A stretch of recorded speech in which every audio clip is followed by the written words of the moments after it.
Obviously I don't need to be using this 200mm lens on a crop sensor camera. However, I wanted to show you what a 200mm macro is capable of. So even at a field of view of 300mm, I'm still able to use this very nicely. Also with a better pixel pitch than using this preferably on the Nikon D810.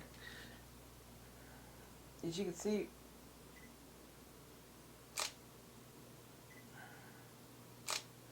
up ahead here I actually have a SC29 cable hooked to SB910 Nikon speed lights, and I have one of my own light mods, which is a black straw snoot with a diffuser over the front of it. And what that does is it gives me a great ability for rejection on spurious light.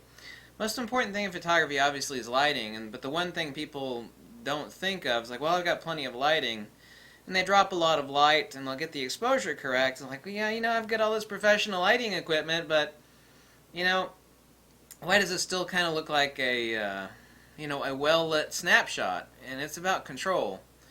By using these straws, this is the exact same light mod on the speed light that I have right now.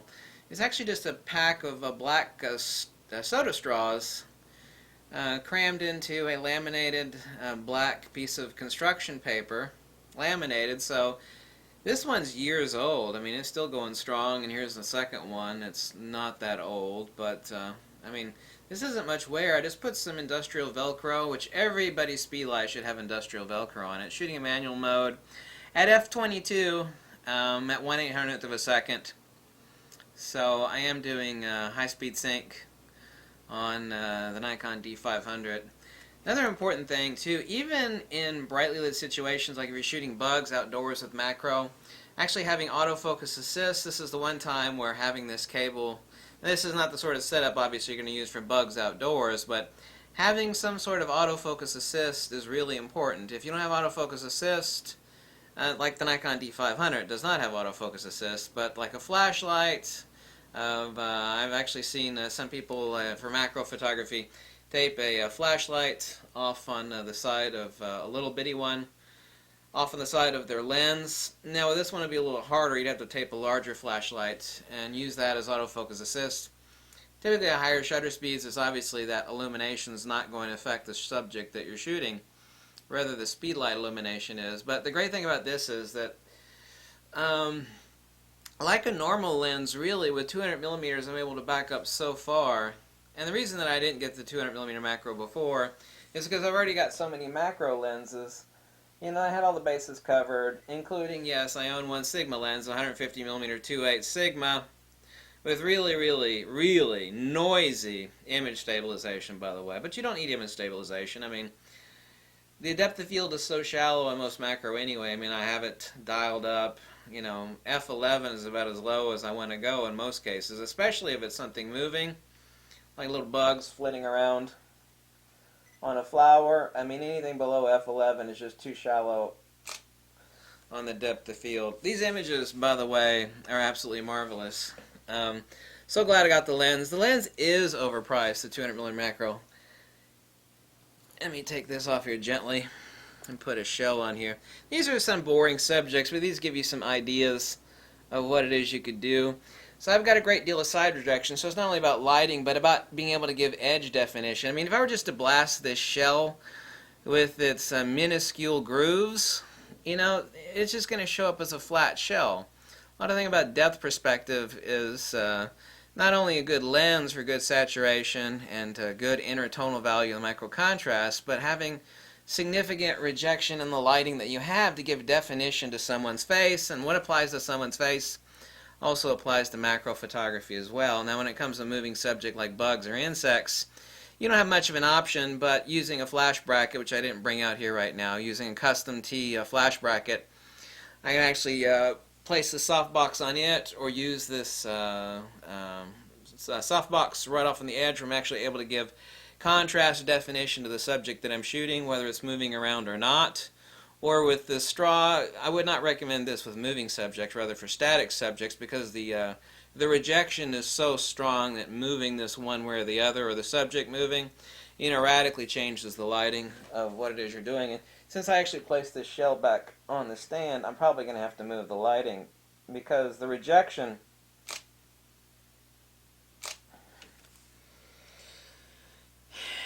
here you can see. I'll show you. You probably can't see it. The rejection's so great that I actually have about 3 stops under on the base of the shell.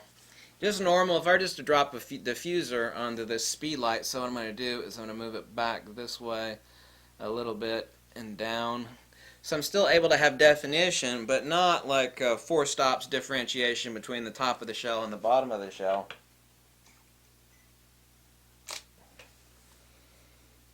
Much better. But if that's what you want, that's fine too. So that's a lot better.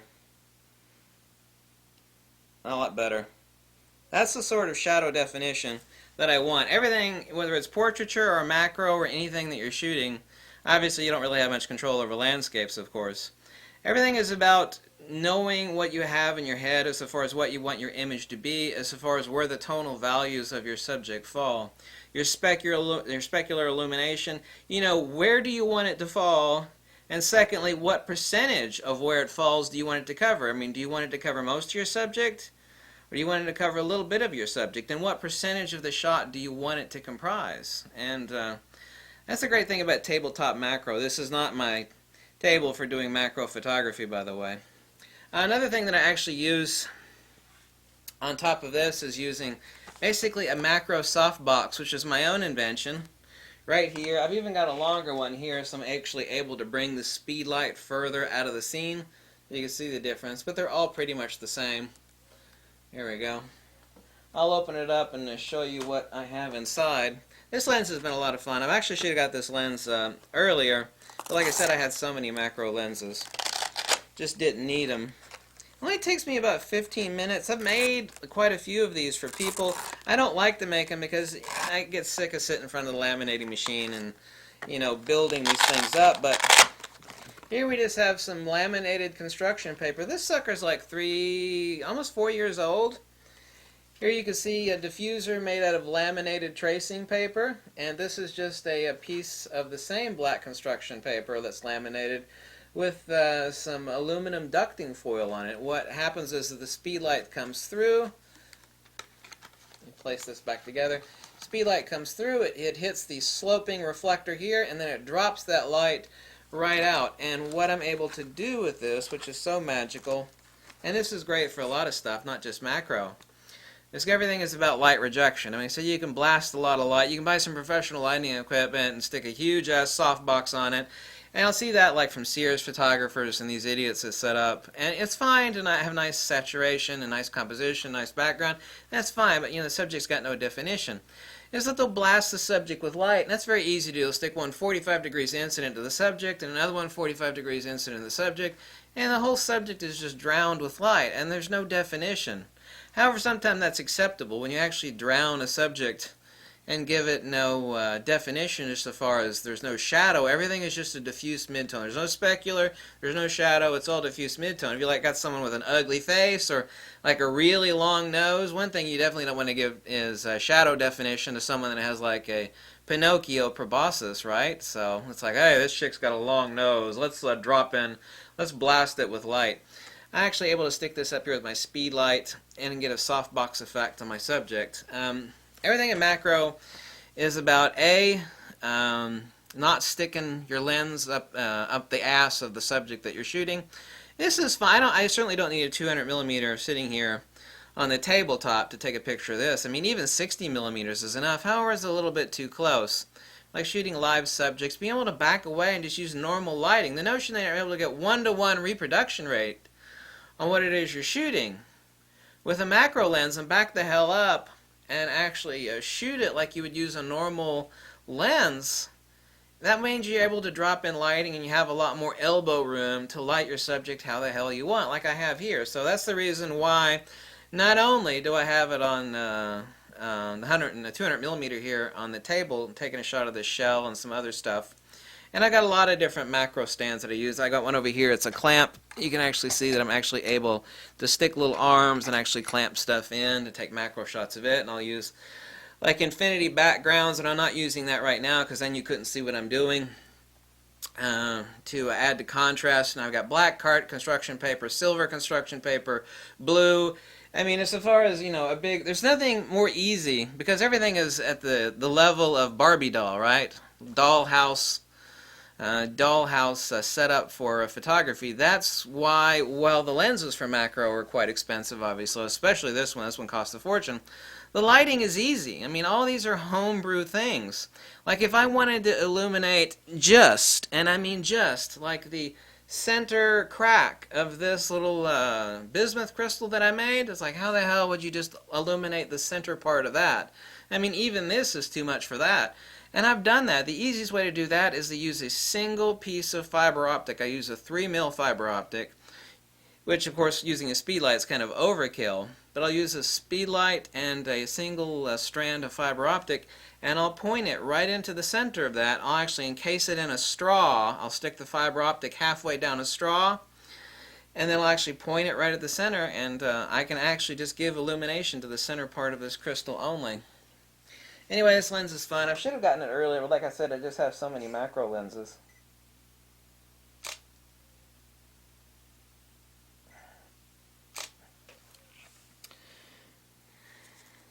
I'll post a couple of these images up. But I mean, this sort of definition is beautiful. These subjects are not very interesting. Here you can kind of see what I did with the shell there. Just by simply using these straws. These straws are giving me about a 30-degree resemblance of like a studio grid. They're just little black soda straws that you can buy like 100 or 250 pack of for like $8 online. And then I just have a diffuser on the end of that to give not only tight confinement of my illumination, especially for macro, which is what I mainly use these little suckers for. You can buy these on eBay, by the way, but they don't come with a diffuser. You can buy little straw grids like this, but it's easier to make them yourself. Most people don't have a laminating machine, obviously, so that's very understandable, but you can make them yourself really easy. You don't need a laminating machine if you're only using them indoors anyway. Simply by laminating them, they last longer and also basically very highly weather resistant. So I'm usually not shooting in the rain anyway. So anyway, those are some examples of what you could do with macro. Let me stick my crystal up here. I'm probably going to have to change my lighting. Like I said, normally I'd be using a background. What I do on crystals and other little objects like this, I'll actually suspend them from a wire, and if I capture the wire in the image, you just go in Photoshop and erase out the wire that's supporting. A lot of macro photographers do that. They'll hang stuff or they'll support stuff with wires. I mean, I've been doing that for ages. You just go in and just erase out the damn wire. So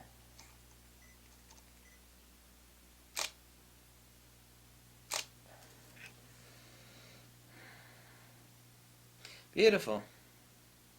So anyway, it gives you some stuff to think about. Since macro is all at the scale of Barbie doll, which is very realistic, then as far as stands and backgrounds when it comes to shooting macro, that's the fun thing. I love macro photography because people think, well, macro, you got to have all this expensive gear. Not really. I mean, the lenses are quite expensive. Like the Tachyna 100mm is $400. It's not that expensive. Obviously, I do need to get a lot closer with the Tachyna 100mm, but not really. But also, your backgrounds are just construction paper.